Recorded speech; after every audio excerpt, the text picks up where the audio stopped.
নমস্কার। Shivshakti জ্যোতিষালয় YouTube channel ও Facebook পেজের আরেকটি নতুন এপিসোডে সকলকে আবারও স্বাগত জানাই। আজকে হাজির হয়েছি একটি মজাদার টপিক নিয়ে। অনেকেই কিন্তু আমার কাছে এটি রিকোয়েস্ট করেছেন যে রাজমোহিনী কবচ নিয়ে আলোচনা করার জন্য। এছাড়াও বিভিন্ন ফেসবুকের গ্রুপেও কিন্তু আমি অনেককে দেখেছি এটি নিয়ে আলোচনা করার জন্য এবং বলার জন্য অনেকেই রিকোয়েস্ট করেছেন। তো একেকজনের একেক রকম মতবাদ থাকে এবং একেক রকমভাবে এটিকে কিন্তু দেখানো হচ্ছে প্রত্যেককে। তো কোনটা সঠিক এবং এটি কীরকমভাবে প্রস্তুত করা হয় বা এর থেকে কি লাভ হতে পারে তার সবটাই কিন্তু আমি ভিডিওতে আজকে আলোচনা করব। এবং আমি ইউটিউবেও দেখলাম কিন্তু এটি নিয়ে অনেক অনেক ভিডিও রয়েছে, যার উপর অনেকে অনেক মন্তব্য করেছে এবং বিভিন্নভাবে একে অপরে দেখাতে চেয়েছে যে এটি কীভাবে প্রস্তুত করা হয়। আমি যে ছকগুলি ব্যবহার করি তার মধ্যে থেকে একটি শক্তিশালী একটি ছক কিন্তু আপনাদের সঙ্গে শেয়ার করব এবং এটি কি করে প্রস্তুত করবেন সম্পূর্ণরূপে কিন্তু আপনাদেরকে বলে দেবো। তাই অবশ্যই কিন্তু যারা তন্ত্র শিখতে চাইছেন, নতুন শিখছেন, তাদের জন্য কিন্তু ভিডিওটি ইন্টারেস্টিং হতে চলেছে। এবং যারা শিখতে চান না, জাস্ট মনোরঞ্জনের জন্য দেখতে চান, যারা জানতে চান এই বিদ্যা সম্পর্কে, তারাও কিন্তু ভিডিওটি দেখতে পারেন।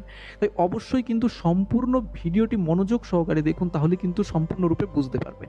আরেকটি কথা বলে রাখি, অনেকেই ভিডিও সম্পর্কিত প্রশ্ন আপনারা হোয়াটসঅ্যাপে করছেন, টেলিগ্রামে করছেন, গ্রুপে গিয়ে করছেন। তো আমি বলবো ভিডিও সম্পর্কিত যে সমস্ত প্রশ্ন আপনাদের রয়েছে তা কিন্তু ভিডিওর কমেন্টেই বলুন। এতে কি হবে, আপনার যে প্রশ্নটি এটি কিন্তু অন্যান্য যে ভিউয়ার্সরা রয়েছে তারাও কিন্তু তাদের মনে যে প্রশ্নগুলো জাগছে সেখান থেকে কিন্তু উত্তরগুলো পেয়ে যাবে। তো একই প্রশ্নই যদি বারবার প্রত্যেকে যদি হোয়াটসঅ্যাপে করেন তো প্রত্যেককে একই উত্তর দেওয়া হচ্ছে। তো এর থেকে ভালো একজন যদি কমেন্টে প্রশ্নটি করেন তাহলে কিন্তু প্রত্যেকে সেটির উত্তর কিন্তু পেয়ে গেল এবং তাদের যে ধারণা সেটি ঠিক হয়ে গেল, ভ্রান্ত ধারণা কিন্তু ঠিক হয়ে গেল এবং তাদের যে প্রশ্ন মনে জাগছে সেগুলো কিন্তু সমাধান হয়ে যাবে। তাই অবশ্যই কমেন্টেই কিন্তু প্রশ্ন করুন।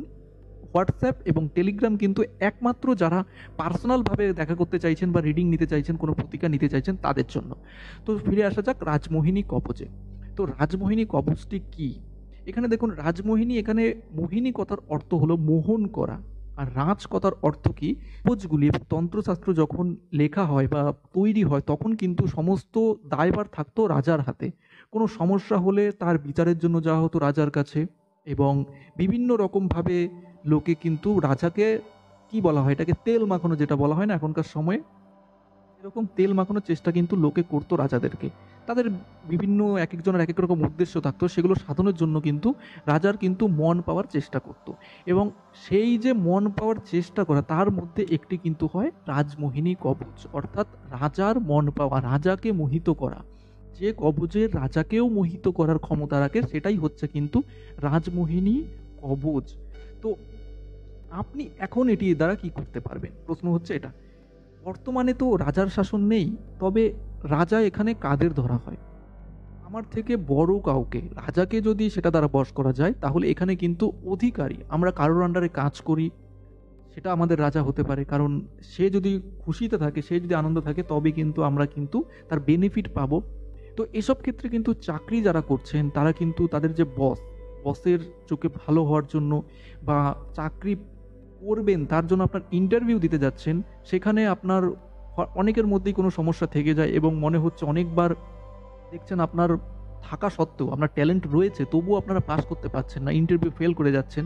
তো এইসব ক্ষেত্রে যদি রাজমোহিনী কবচ ধারণ করে যাওয়া হয় তাহলে কিন্তু ইন্টারভিউর মনে আপনি ছাপ ফেলতে পারবেন। তো এটা বলবো না যে আপনার মধ্যে কোনো ট্যালেন্ট নিয়ে আপনি রাজমোহিনী কবচ নিয়ে চলে গেলেন, হয়ে গেল, না। আপনার মধ্যে ট্যালেন্ট রয়েছে, তার পাশাপাশি যদি আপনি রাজমোহিনী কবচটা ব্যবহার করেন তাহলে দেখবেন অন্যদের তুলনায় ফলটা কিন্তু অনেক ভালো হবে, অন্যবারের তুলনায়। তো এখানে কিন্তু একটি চান্স থেকে যায় আপনার যে সাকসেস রেটটা এটা বেড়ে যাওয়ার। তো এটাই কিন্তু হচ্ছে রাজমোহিনী কবচের কাজ। তো আশা করি বোঝাতে পেরেছি যে রাজমোহিনী কবচটা কোথায় ব্যবহার করা হয়।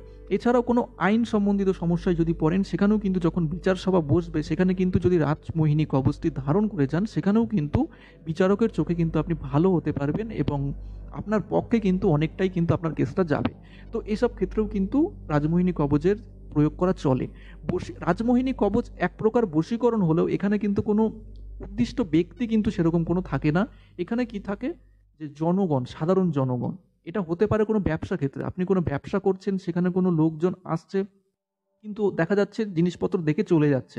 তো সেক্ষেত্রে যদি আপনি রাজমোহিনী কবচ ব্যবহার করেন সেক্ষেত্রেও কিন্তু আপনি লাভবান হবেন। সে কিন্তু আপনার কথাটা মানবে, আপনার কথাটা শুনবে, হয়তো বাড়ি গিয়ে দেখবে যা এই জিনিসটা না কিনলেই হয়তো ভালো হতো। তো এই জিনিসগুলো কিন্তু হয়ে যায় রাজমোহিনী কবচের দ্বারা, কিন্তু এগুলো খুবই সম্ভব। এবার বলা যে কি করে এটি প্রস্তুত করবেন। তো আমি নকশাটি আমি দিয়ে দেবো। তো সেই নকশাটি কী করে কী করবেন তো সম্পূর্ণরূপে আমি বলে দিচ্ছি।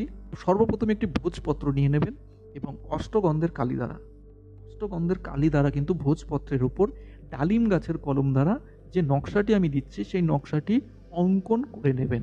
কখন অঙ্কন করবেন? পূর্ণিমার সময় অঙ্কন করবেন, শুভ সময়ে। সবথেকে ভালো হয় পূর্ণিমার আলোয় বসে যদি অঙ্কন করেন, খুবই ভালো। যেদিন অঙ্কন করবেন সেদিন অবশ্যই কিন্তু নিরামিষ আহার করবেন। কোনো রকম কোনো আমিষ জাতীয় খাবার কিন্তু গ্রহণ করবেন না, নেশা করবেন না। এরকম নিয়ম পালন করে কোনো পরিষ্কার পরিচ্ছন্ন কোনো কাপড় পরিধান করেই কিন্তু অঙ্কন করবেন। অঙ্কন করা হয়ে যাওয়ার পর তার উপরে কিছু জিনিস দিতে হবে। সর্বপ্রথম দিতে হবে শ্বেত লজ্জাবতীর শেকড়, তারপর দিতে হবে শ্বেত আকন্দের শেকড়। তো শেকড়ের মধ্যে এই দুটো দিলেন। আর দিতে হবে মনামণি দেখবেন কালো রঙের পাওয়া যায় আর লাল রঙের পাওয়া যায়।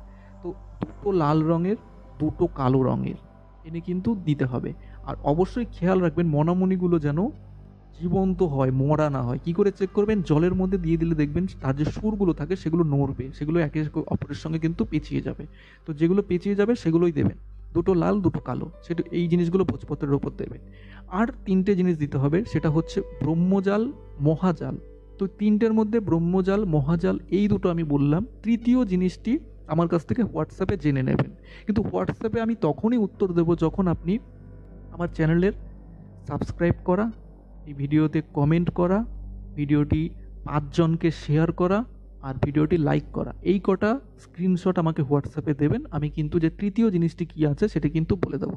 তো এই কটা জিনিস একসঙ্গে পেঁচিয়ে রূপোর কবজে ভরে ধারণ করবেন, তাহলেই কিন্তু তৈরি হয়ে গেল রাজমোহিনী কবচ।